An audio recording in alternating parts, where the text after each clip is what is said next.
I'm Logan Crawford, and right now on Spotlight, we're uncovering the fascinating history of the National Library of Medicine with an amazing author by the name of Christian Nappo. He has written a powerful book. It is called The National Librarians of Medicine and Their Predecessors. This intriguing book delves into the lives of the 27 men and women who have led this vital institution, revealing how it evolved from a small collection of medical books to the comprehensive library that it is today. We're delighted to have this very talented author join us here today on Spotlight. We thank the team at Atticus Publishing for helping us put him in the spotlight today. And we ask viewers like you to support authors like him by subscribing to our channel and by purchasing his amazing book. The links are below this interview. Christian, great to see you here today on Spotlight. Thank you. Great having you on the show. Why or what inspired you to write The National Librarians of Medicine and Their Predecessors? Sure. I was fascinated by the pivotal role of national libraries in preserving knowledge. After my exploration of my previous book, Congress, I felt drawn to another significant institution, so I looked around and I found the National Library of Medicine as an important institution, which, as you've already said about in my book, which is the largest medical library in the world. Tell us a little bit about the unique dual role of early librarians who were also army surgeons, right? That's right. They started out as just an army surgeon who also had the dual role unofficially as the librarian of their own nations. And the time it expanded into a full-time job around the Civil War. How did the library evolve from the library of the Surgeon General's office to the National Library of Medicine? Good question. In 1836, the first Army Surgeon General, a man by the name of Dr. Joseph Lavelle, he had his own personal collection. It was just for himself, nobody else. And he had no idea that his personal collection would evolve. And when he left, he had a temporary successor named Benjamin King, who appropriated to Congress a fund to turn his little collection into a bigger collection. And he was only there for about 3 weeks until a more transformative figure, Thomas Lawson, who was a general and a physician, took it over. And he created a formal library that we have there today. But it was still about the Civil War when John Shaw Billings took it over and separated the role of the physician with the librarian. Who are some of the most notable librarians in the history of the National Library of Medicine, and what were their contributions? Probably perhaps the most important would be John Shaw Billings, because he was the most of all transformative. He separated the role from physician to the he created the Index Medicus, which is used today as Medline. Brought in more books from around the world than any other librarian there.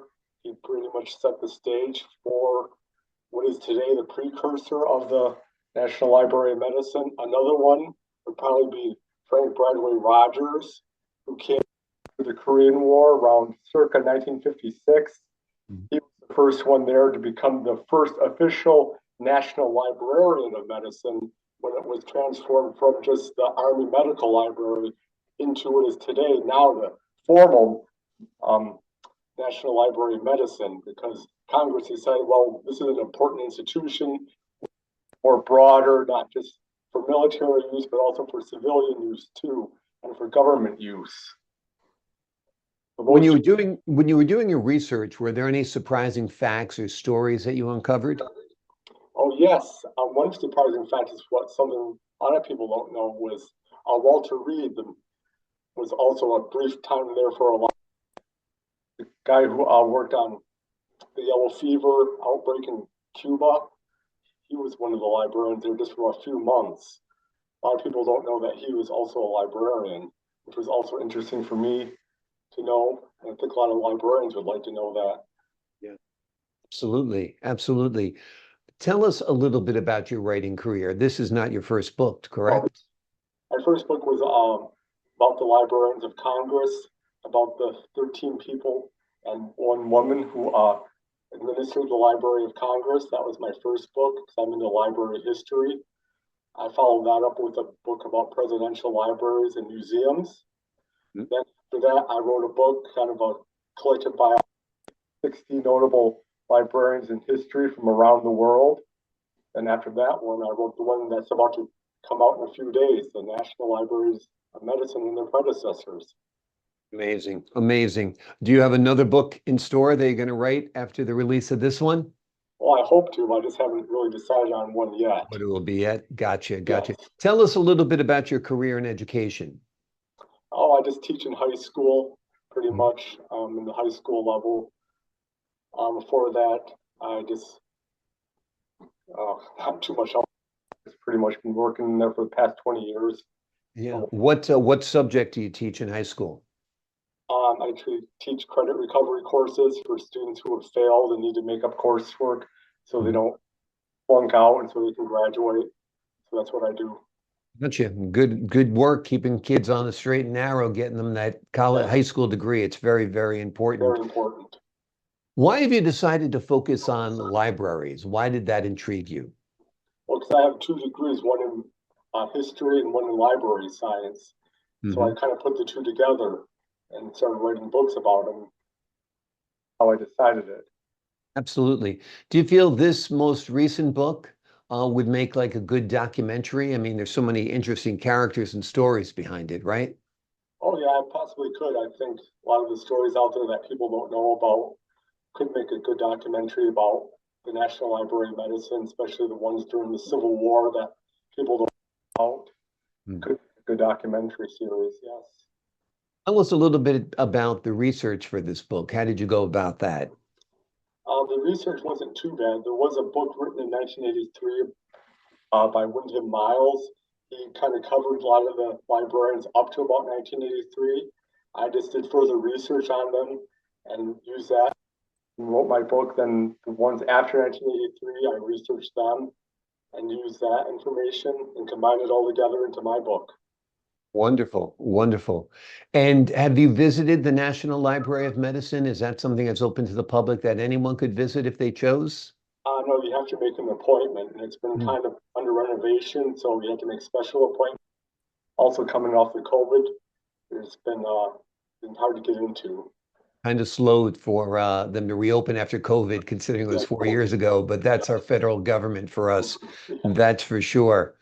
Um, of all the books you've written, which is your favorite so far? So far, I would probably say my book about the presidential libraries as Mhm. my favorite so far. So you look at every presidential library in the United States, which is basically a museum set up to honor the Yes. president, right?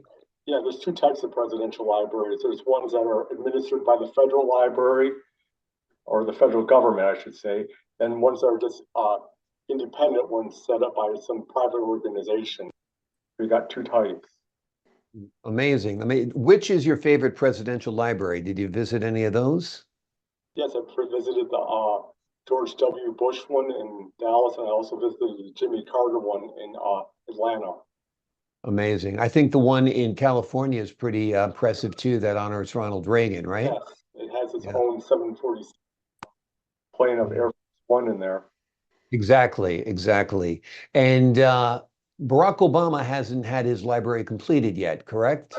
No, but it's not going to be a federal one. It's supposed to be private, but it will have access to all of his records online, which is a new idea that he came up with, unlike the other presidential libraries, which have all the physical in the library. So we got to see how that works out. That sounds great. And President Trump's library is going to be built in Atlantic City, and it's going to be a casino. It could I'm be. just kidding. I'm sure I he's going heard, to have the best library of any of them, that's for sure.